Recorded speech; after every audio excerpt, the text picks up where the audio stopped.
Hi friends, ಹೇಗಿದ್ದೀರಾ ಎಲ್ಲ? Welcome to my YouTube channel. ನಾನಿವತ್ತು ಆನಿಯನ್ ಚಿಕನ್ ಮಾಡ್ತಾಯಿದ್ದೀನಿ. ತುಂಬ ಟೇಸ್ಟಾಗಿರುತ್ತೆ. ಎಲ್ಲರೂ ಕೂಡ ಇಷ್ಟಪಟ್ಟು ತಿಂತಾರೆ.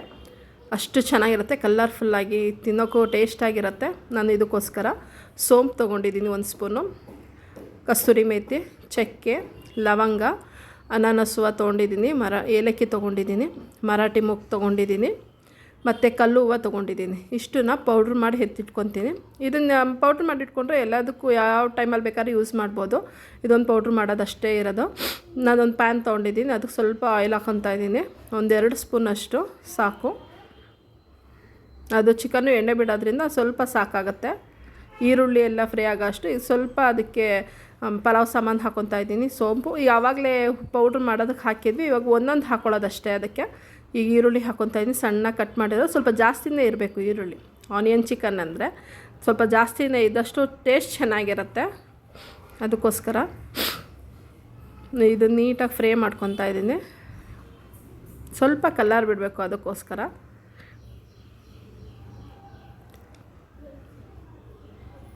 ಈಗ ಪೌಡ್ರು ಕೂಡ ಮಾಡಿರ್ತೀವಿ, ಮತ್ತು ಎಕ್ಸ್ಟ್ರಾ ಒಂದೊಂದು ಫ್ಲೇವರ್ಗೆ ಸ್ವಲ್ಪ ಜಾಸ್ತಿ, ಇನ್ನೂ ಸ್ವಲ್ಪ ಫ್ಲೇವರ್ ಚೆನ್ನಾಗಿ ಕೊಡುತ್ತೆ ಅಂದ್ಬಿಟ್ಟೋಸ್ಕರ ನಾನು ಈ ಥರ ಪಲಾವ್ ಸಾಮಾನು ಹಾಕ್ಕೊಂಡಿದ್ದು. 1 ಲವಂಗ, ಒಂದೆರಡು ಲವಂಗ, 1 ಏಲಕ್ಕಿ, ಮತ್ತು 1 ಪಲಾವ್ ಎಲೆ, ಚಕ್ಕೆ, ಒಂದು ಸ್ವಲ್ಪ ಸೋಂಪು, ಮತ್ತು ಅನಾನಸ್ ಹೂವು ಹಾಕ್ಕೊಂಡಿದ್ದೀನಿ. ಇವಾಗ ಇದಕ್ಕೆ ರುಬ್ಬಿರೋದಕ್ಕೆ ಹಸಿಮೆಣ್ಸಿನ್ಕಾಯಿ, ಕೊತ್ತಂಬರಿ, ಪುದೀನ ಇಷ್ಟನ್ನು ಮಿಕ್ಸ್ ಮಾಡಿ ರುಬ್ಕೊಂಡಿದ್ದೀನಿ. ಅದು ಕಲರ್ಗೋಸ್ಕರ ಅಷ್ಟೇ. ನೀರು ಹಾಕದೆ ಹಾಗೆ ಗಟ್ಟಿಗೆ ರುಬ್ಕೋಬೇಕು. ಗಟ್ಟಿಗೆ ರುಬ್ಕೊಂಡ್ರೆ ಚೆಂದ. ಇಲ್ಲ, ಎಣ್ಣೆಲೇ ಫ್ರೈ ಆಗಬೇಕು. ಅದು ನೀರು ಬಿಟ್ಕೊಂಬಿಡ್ತು ಅಂದರೆ ಚೆನ್ನಾಗಿರಲ್ಲ, ಬೇಗ ಎಣ್ಣೆಲಿ ಫ್ರೈ ಆಗೋಲ್ಲ, ಇನ್ನೂ ಸ್ವಲ್ಪ ಹಸಿ ಸ್ಮೆಲ್ಲೇ ಬರುತ್ತೆ. ಅದಕ್ಕೆ ನೀರು ಹಾಕ್ತಾನೆ ಹಂಗೆ ರುಬ್ಕೋಬೇಕು, ಚೆನ್ನಾಗಿರುತ್ತೆ. ಕಲರ್ ತುಂಬ ಚೆನ್ನಾಗಿ ಕಾಣಿಸುತ್ತೆ ನೋಡಿ. ಬರೀ ರುಬ್ಬಿರೋದೆ. ನಾನು ಅದಕ್ಕೆ ಹಾಕಿರೋದು ಹಸಿಮೆಣ್ಸಿನ್ಕಾಯಿ ಹಾಕಿದ್ದೀನಿ, ಮತ್ತು ಸ್ವಲ್ಪ ಕೊತ್ತಂಬರಿ, ಸ್ವಲ್ಪ ಪುದೀನ ಹಾಕ್ಕೊಂಡಿದ್ದೀನಿ. ಇವಾಗ ನೀಟಾಗಿ ಫ್ರೈ ಮಾಡ್ಕೊಳ್ಳೋಣ ಅದನ್ನು. ಇವಾಗ ಚಿಕನ್ ಹಾಕ್ಕೊಂಡಿದ್ದೀನಿ, ಅರ್ಧ kg ಅಷ್ಟು ಚಿಕನ್ ತೊಗೊಂಡಿದ್ದೀನಿ. ಅದನ್ನು ಮಿಕ್ಸ್ ಮಾಡ್ಕೊಳ್ಳೋಣ ಇವಾಗ. ಎಲ್ಲರೂ ಇಷ್ಟಪಟ್ಟು ತಿಂತಾರೆ, ಅದಕ್ಕೋಸ್ಕರ. ನಿಮ್ಮ ಮನೇಲಿ ಮಕ್ಕಳಿಗೆಲ್ಲ ಒಂದೇ ಥರ ಚಿಕನ್ ಮಾಡಿದ್ರೆ ಸ್ವಲ್ಪ ಇರ್ಸು ಮುರ್ಸು ಆಡ್ತಾರೆ. ಇದೇ ಚಿಕನ, ಇದೇನಾ ಇವತ್ತು ಇದೇನಾ ಅಂತ ಕತೆ ಹೇಳ್ತಾರೆ. ಅದಕ್ಕೆ ಡೈಲಿ ಒಂದೊಂದು ಥರ ಮಾಡ್ಕೊಡ್ಬೋದು. ಅದು ಆವಾಗಲೇ ಪೌಡ್ರ್ ಮಾಡಿಟ್ಕೊಂಡಿದ್ದೀನಲ್ಲ, ಅದನ್ನು 1 ಟೇಬಲ್ ಸ್ಪೂನ್ ಹಾಕ್ಕೊಂಡಿದ್ದೀನಿ.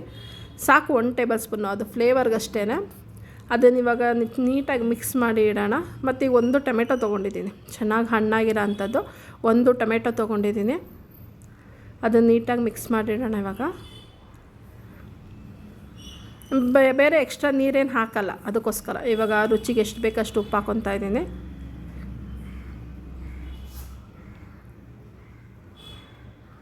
ಇವಾಗ ಅದು ನೀಟಾಗಿ ಮಿಕ್ಸ್ ಕೊಟ್ಟು ಅದನ್ನು ಒಂದು 5 ನಿಮಿಷ ಬೇಯಕ್ಕೆ ಇಟ್ಬಿಡೋಣ. ನೋಡಿ, ಚೆನ್ನಾಗಿ ಬೇಯ್ತಾ ಇದೆ, ಕಲರ್ಫುಲ್ಲಾಗಿ ಕಾಣಿಸ್ತಾ ಇದೆ, ಎಲ್ಲ ಕಲರ್ ಕೂಡ ಇದೆ. ಅದು ನೋಡಿದ ತಕ್ಷಣ ಇಷ್ಟ ಆಗಬೇಕು, ಅಷ್ಟು ಚೆನ್ನಾಗಿರುತ್ತೆ ಕಲರು. ಟೇಸ್ಟು ಕೂಡ ಹಂಗೆ ಇರುತ್ತೆ. ಈಗ ಇನ್ನೊಂದು ಸಾರಿ ಮಿಕ್ಸ್ ಮಾಡಿ ಒಂದು 10 ನಿಮಿಷ ಸಣ್ಣ ಉರಿಲಿ ಬೇಯಿಸೋಕೆ ಇಟ್ಬಿಡೋಣ. 10 ನಿಮಿಷ ಸಣ್ಣ ಉರಿಲೇ ಬೇಯಲಿ, ಚೆನ್ನಾಗಿ ಬೆಂದಿರುತ್ತೆ. ನೋಡಿ, ಎಣ್ಣೆ ಎಲ್ಲ ಬಿಟ್ಟಿದೆ, ಎಷ್ಟು ಚೆನ್ನಾಗಿದೆ. ಇದ್ರ ಮೇಲೆ ಸ್ವಲ್ಪ ಕಸ್ತೂರಿ ಮೇಥಿ ಇರುತ್ತಲ್ಲ, ಅದನ್ನು ಸ್ವಲ್ಪ ಉದುರಿಸಿದ್ರೆ ಟೇಸ್ಟ್ ಸಖತ್ತಾಗಿರುತ್ತೆ. ಯಾವ 5 ಸ್ಟಾರ್ ಹೋಟ್ಲು ಚಿಕನ್ಗಿನ್ನ ಕಮ್ಮಿ ಇರಲ್ಲ, ಅಷ್ಟು ಚೆನ್ನಾಗಿರುತ್ತೆ ಆನಿಯನ್ ಚಿಕನ್. ಒಂದು ಸರಿ ಟ್ರೈ ಮಾಡಿ ನೋಡಿ ಫ್ರೆಂಡ್ಸ್. ಈಗ ಸರ್ವ್ ಮಾಡೋಣ. 1-2 ಟೇಸ್ಟ್ಗೆ ಅಂತ ಸೌತೆಕಾಯಿ, ನಿಂಬೆಹಣ್ಣು ಮತ್ತು ಈರುಳ್ಳಿ ತೊಗೊಂಡಿದ್ದೀನಿ. ಇದನ್ನು ಅನ್ನಕ್ಕೂ ಕೂಡ ಕಲಿಸ್ಕೊಂಡು ತಿನ್ಬೋದು, ಅಷ್ಟು ಚೆನ್ನಾಗಿರುತ್ತೆ. ಮಾಮೂಲಿ ಚಪಾತಿ, ಪೂರಿ ಇದಕ್ಕೂ ಎಲ್ಲ ಚೆನ್ನಾಗಿರುತ್ತೆ. ಕಾಂಬಿನೇಷನ್ ತುಂಬ ಚೆನ್ನಾಗಿರುತ್ತೆ. ನನಗಂತೂ ತುಂಬ ಇಷ್ಟ. ಮನೆಯವರೆಲ್ಲ ತುಂಬ ಇಷ್ಟಪಟ್ಟರು ಈ ರೆಸಿಪಿನ. ಸಖತ್ ಇಷ್ಟ ಆಯಿತು. ಆನಿಯನ್ ಅದ್ರ ಜೊತೆಗೆ ಜಾಸ್ತಿ ಆನಿಯನ್ ಕೂಡ ಇರುತ್ತಲ್ವ, ಇದ್ರ ಜೊತೆಗೆ ಕ್ಯಾಪ್ಸಿಕಮ್ ಯೂಸ್ ಮಾಡಿದ್ರೆ ಅದು ಬೇರೆ ಥರ ಆಗೋಗುತ್ತೆ. ಅದಕ್ಕೆ ನಾನು ಇವತ್ತು ಕ್ಯಾಪ್ಸಿಕಮ್ ಯೂಸ್ ಮಾಡಿಲ್ಲ, ಬರೀ ಆನಿಯನ್ ಅಷ್ಟೇ ಹಾಕಿರೋದು.